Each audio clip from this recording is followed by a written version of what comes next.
c'est pas une identité. C'est pas une identité.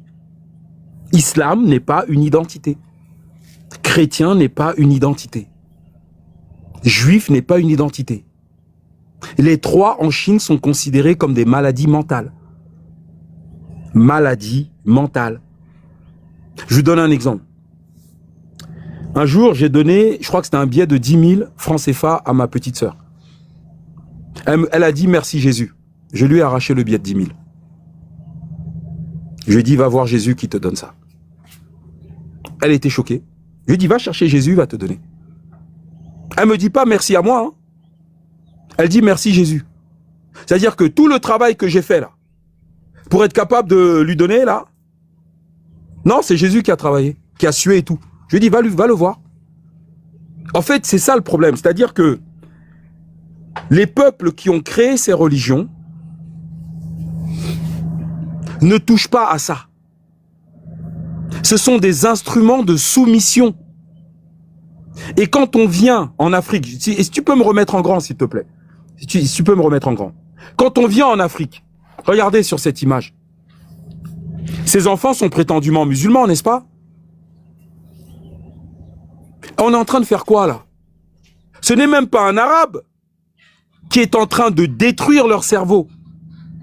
C'est nous-mêmes, leurs propres parents, leurs propres aînés, qui nous chargeons nous-mêmes de les détruire psychologiquement. Mais comme vous avez vu sur l'image d'avant, en Arabie Saoudite, les enfants qui ont cet âge-là sont à l'école. Mais alors, moi j'ai envie de vous dire que Dieu n'aime pas les lâches. Pour moi, tous les gens qui sont religieux sur cette terre sont des lâches. Moi, je préfère aller affronter la difficulté de ma vie que de me mettre à genoux à demander à je ne sais qui de venir m'aider. Pendant que les Arabes et les Blancs avec leur religion disent aux Noirs qu'il faut aller prier Jésus-Christ, qu'il faut aller prier le prophète, eux, ils ne prient pas. Hein. Eux, ils envoient les enfants à l'école. Ils envoient leurs enfants à l'école. Donc, à un moment donné, il faut qu'on arrête. À partir du moment où vous êtes noir et que vous dites que vous êtes musulman, ça veut dire que, comme on avait lu dans un livre, un peuple appartient à celui qui a introduit sa religion.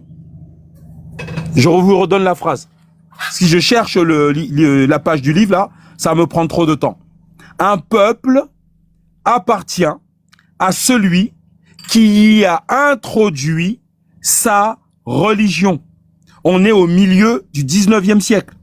À partir du moment où vous êtes un noir musulman, ça veut dire que vous êtes la propriété des Arabes. Parce que vous êtes musulman. Vos maîtres, c'est eux. Vous allez faire leur fête, vous habiller comme eux, parler leur langue, décorer votre maison comme eux, aller sur leur terre, c'est leur terre qui est sainte, pas la vôtre. D'accord? Vous allez tout faire comme eux. Donc, vous êtes leurs esclaves. Par contre, vous ne verrez jamais un musulman du Moyen-Orient, là, s'appeler Konaté, hein. Non, c'est vous, les esclaves, qui allez porter les noms du maître. Le maître ne portera jamais le nom d'un de ses esclaves. Jamais de la vie. Vous ne verrez jamais un maghrébin s'appeler, je sais pas moi, Kamdem. Ni un blanc s'appeler Watafogo. Jamais de la vie. Parce que c'est l'esclave qui porte le nom de son maître. C'est ce qui est marqué dans le livre. Et c'est là où vous faites une très très grosse erreur d'analyse. C'est que vous pensez qu'après 1400 ans d'esclavage, exécuté par l'islam sur le peuple noir, même les noirs qui ont participé à l'esclavage des noirs étaient tous musulmans d'abord. Aucun noir traditionnaliste n'a fait ça. On était convertis soit au christianisme, soit à l'islam, soit au judaïsme. Donc, pour conclure, je vais vous dire ceci. Moi, ici à la maison, j'élève des poules. Voyez? Quand j'arrive avec la corbeille, là, il y a un peu de riz dedans et tout. Toutes les poules commencent à me courir après, à me suivre et tout, parce qu'elles savent que je vais envoyer de la nourriture. Bon, d'ailleurs, même parmi les poules, là, il y en a un, on l'appelle le maghrébin. Ce con, il essaye de coucher avec sa mère et ses sœurs. Bon, bref. Donc, moi, j'arrive avec la corbeille, je leur distribue la nourriture tous les matins. Elles sont contentes de me voir, je vous jure. Mais je les nourris pour quoi faire? C'est pour les manger à la fin. Le maghrébin, là, d'ici 15 jours, le week-end prochain, il a la casserole. Pourtant, quand il me voit, il est heureux comme tout. Ils ne savaient pas pourquoi, ils ne savent pas, les poules, là, pourquoi je les engraisse. Je leur envoie des graines, comme l'Arabie Saoudite vous envoie des Corans, des mosquées. On vous nourrit avec l'islam. Quand vous êtes bien gras, bah on fait ce qui se passe au Soudan. Vous allez finir chez le boucher. On fait ce qui se fait au Soudan. Au Tchad, ils ont mis l'arabe comme langue nationale. Voilà, donc ça veut dire que toutes les langues locales vont disparaître. En Guinée, ils ont célébré la langue arabe.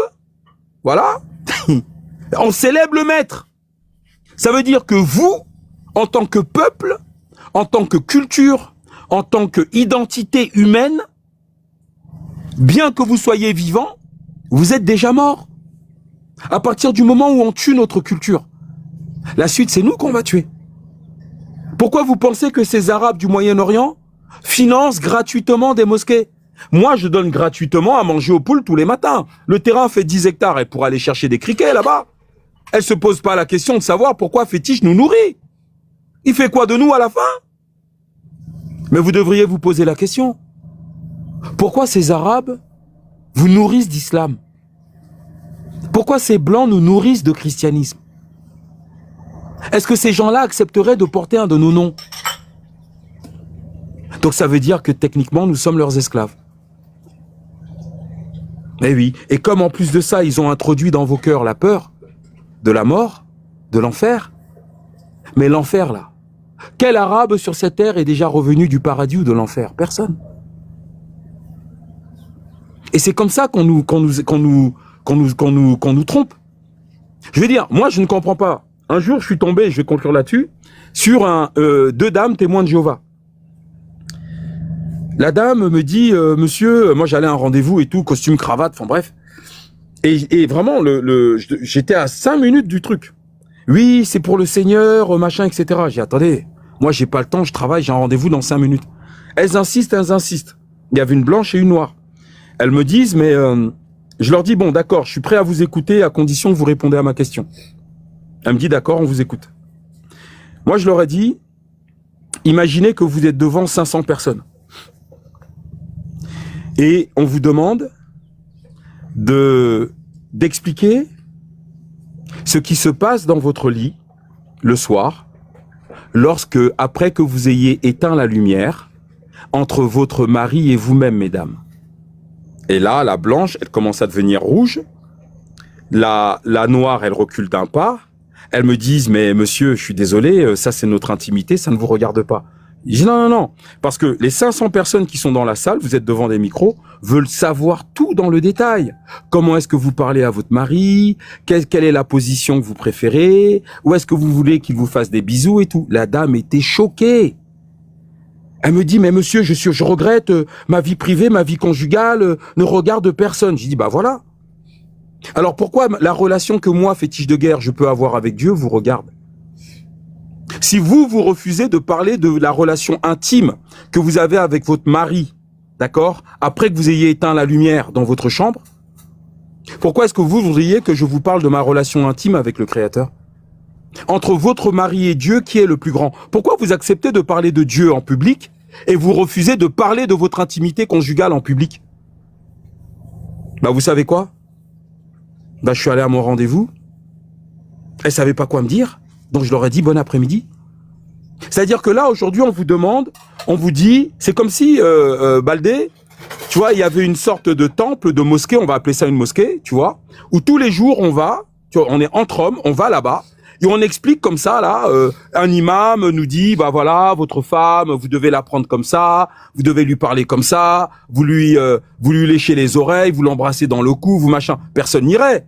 Parce qu'on dirait, mais attendez, c'est notre relation intime, qu'est-ce que je fais avec ma femme te regarde. Tout le monde refuserait d'y aller. Mais l'imam, quand il nous parle de comment on doit se comporter avec Dieu, là, tout le monde trouve ça normal. Donc ça veut dire que Dieu est inférieur à notre épouse, à nos épouses, à nous, là. Vous acceptez qu'un étranger vienne de vous parler de votre relation avec le divin, alors que vous refusez qu'il le fasse de votre relation avec votre femme? Donc les frères, à un moment donné, il faut qu'on arrête d'avoir peur. On a un continent à construire, on a la sécurité de nos enfants à construire. Si on n'est pas capable de construire sur cette terre, même si le paradis existe, on ne voudra pas de vous là-bas. Parce que comme vous dites que le Coran descend du ciel, n'est-ce pas? Bah, ça veut dire qu'au paradis, ils savent lire et écrire. Au paradis, ils n'accepteront pas des gens qui ne savent ni lire, ni écrire, ni compter. C'est ça qu'on dit, Baldé. Le Coran est venu du ciel, n'est-ce pas? Bah oui. Ça veut dire que là-haut, ils savent écrire, non? Évidemment. Bon, voilà, mon frère. Donc, à un moment donné, faut qu'on soit cohérent. Merci beaucoup. Oui, vas-y. Merci beaucoup, grand frère. Merci, c'est très gentil. Baldé, vous avez parlé de la parole parce qu'il y a des gens qui réclament là, ils voulaient parler. Et les amis, il faut comprendre aussi, c'est notre grand frère, puis c'est notre doyen. Donc, s'il vient, on lui donne la parole, il va parler comme il veut. Bon, franchement, parler. Les frères, je vais devoir y aller. Je vous remercie beaucoup, je dois filer. Merci Baldé. Merci à tous. Ok, merci beaucoup, c'est un plaisir.